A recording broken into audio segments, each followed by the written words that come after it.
Olá pessoal, sejam bem-vindos mais uma vez ao Paixão Analítico. O tema do vídeo de hoje é Em Defesa dos Jovens Psicanalistas. Vamos lá, bom, eu sou jovem ainda, né, 37 anos, trabalho há 13 anos em consultório, então eu já posso, ao meu ver, falar um pouco sobre essa experiência aí de se formar, de cair no mundo do trabalho, se formar em psicologia, né?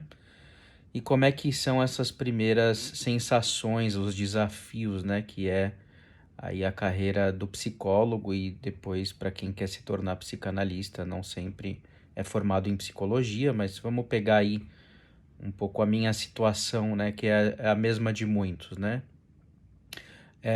O jovem, ele, né, tem um mercado de trabalho competitivo, como vocês sabem, né? Enfim, o mundo é competitivo e de alguma maneira ele precisa ganhar dinheiro, pagar as contas, ao mesmo tempo ele escolheu, a grosso modo, né, no melhor dos casos, pelo menos, fazer o que ele gosta. Então ele cai no mercado de trabalho e como é que ele vai abrir um consultório? No caso, se ele quiser ser um clínico, fica uma questão, né? Geralmente ele tem que pagar sala, aluguel, hoje tem a facilidade do atendimento online. Mas logo ele se vê um tanto desamparado. Por quê? Porque ele percebe que o mundo é feito de títulos, o mundo é feito de reconhecimento. E de alguma maneira ele não sabe, tendo em vista que ele acabou de se formar, como ele pode ter reconhecimento, até porque ele falta experiência, e a partir dessa experiência que ele for adquirindo, como que ele poderia se tornar conhecido, ou pelo menos fazer circular transferências, pacientes, grupos de estudo, coisas assim, né? Então, o perfil do jovem de hoje, né, vamos dizer assim, é um perfil do Instagrammer, né, que é alguém que vai tentar, né, usar a sua página do Instagram, o seu Facebook, para divulgar ideias, pensamentos, ou de terceiros, né, ou dele mesmo, e para ele poder circular, fazer rolar alguma transferência. O segundo ponto seria buscar uma especialização. Estou falando dos pontos mais comuns, que eu tenho visto mais ou menos como o padrão de hoje, né?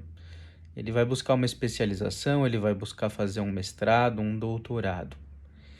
E, de alguma maneira, ele também pode buscar, em paralelo a isso, uma formação numa instituição psicanalítica que tenha, obviamente, um valor acessível. Felizmente, nós temos muitas opções hoje em dia de formação em psicanálise por preços bem mais acessíveis do que o modelo da IPA, né? Antigamente só tinha a IPA, né?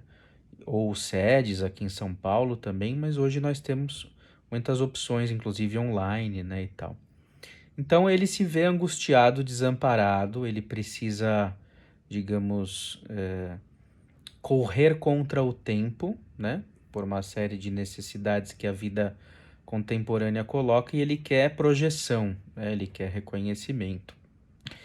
Então, ele pode então usar o Instagram, enfim, para isso, mas de alguma forma ele pode acabar se deparando com as hierarquias, né? Com um sistema de poder que existe, né, nas universidades, que é justamente o que dá um certo estatuto fálico, um certo prestígio hoje em dia, porque a psicanálise, justamente como ela se pluralizou, ela acabou entrando nas universidades, então é muito comum que o jovem ele vá sem ter, às vezes, nenhuma experiência clínica, ou uma experiência clínica muito singela, ele vai enveredar por trabalhos de psicanálise nas universidades.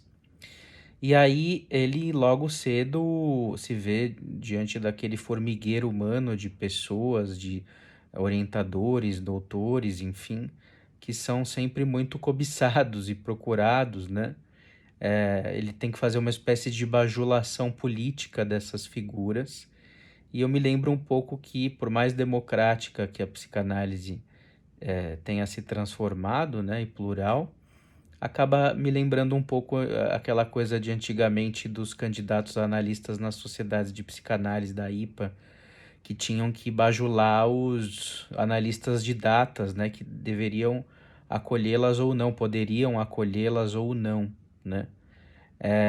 Então, me parece que no cenário atual, em função dessa demanda neoliberal de adaptação a mercado, de ter algum prestígio, de ter fonte de renda, essas pessoas acabam indo para a universidade e as universidades, de uma certa forma, sejam através de um elitismo econômico e ou de um elitismo intelectual, elas acabam, digamos assim, criando uma nova hierarquia que seleciona quem passa e quem não passa, né? Então, há muitas instituições, os meandros disso são bem complexos, né? E a gente sabe que mesmo as universidades públicas, na verdade, elas são bastante elitistas do ponto de vista intelectual pela quantidade de volume de leitura do processo seletivo que é bastante rigoroso. Mesmo assim, a gente sabe que é comum que você precisa cair no agrado particular de um orientador para você conseguir ter sucesso na sua aprovação, né? Não são incomuns os relatos disso que até hoje algum tipo de relação política prévia você precisa fazer com essas pessoas. E diante daquele formigueiro de pessoas com os orientadores recebendo 1000 e-mails, eles também têm uma vida muito atarefada, burocrática, eles também são muito ocupados, são seres humanos como a gente, mas é muito difícil de você cair no vácuo, no esquecimento, não ter aquele seu e-mail correspondido e ficar numa espécie de limbo, e isso acirrar o seu sentimento de desamparo. Então, preciso ganhar dinheiro, preciso de reconhecimento, como é que eu vou pagar minha análise, minha supervisão? Tenho um paciente, dois, que me pagam pouco, recebo online, não tenho consultório para atendê-los presencial, ou se tenho, tenho que alugar por horário, uma sala pequena, às vezes que não tem o conforto, né, ou a qualidade que seria necessária para atender alguém, enfim, muitas variáveis, né? Isso tudo acaba fazendo com que muitos tenham que ter empregos paralelos que não são na área de escolha, seja psicologia ou psicanálise, para sustentar o seu desejo com a psicanálise. Então é um cenário muito difícil, né? Assim, muito que precisa de muita paciência, muita perspicácia para que a pessoa tenha condições, né, de investir no tripé da sua formação e muitas vezes ela fica, digamos, encontrando saídas, né, que são válidas, inclusive como o Instagram, as redes sociais, para fazer circular essas transferências, mas de alguma forma ela tá, digamos assim, recorrendo a isso, né, por não ter um lugar, por ela não sentir que tem um lugar onde ela possa fazer prosperar a sua condição profissional de uma maneira propriamente dita. Então, às vezes, acaba sendo uma espécie de válvula de escape ou de efeito de falta de alternativa ela recorrer a esses mecanismos, né? Então, o que eu tenho percebido é que muitos psicanalistas tradicionais, assim, mais da velha guarda, conservadores, se incomodam às vezes com os jovens que chegam com essas demandas, né? Me dá um diploma de psicanalista, quanto tempo eu tenho que cursar, que acabam funcionando às vezes de uma maneira meio escolar, né? Mesmo estando formados em psicologia ou outras faculdades, tem uma espécie de demanda escolar de ensino, né? Como quando é que você vai me dar esse poder ou esse direito de eu ser psicanalista? É claro, é bem neurótico isso, mas por outro lado faz parte de uma alienação neoliberal, né?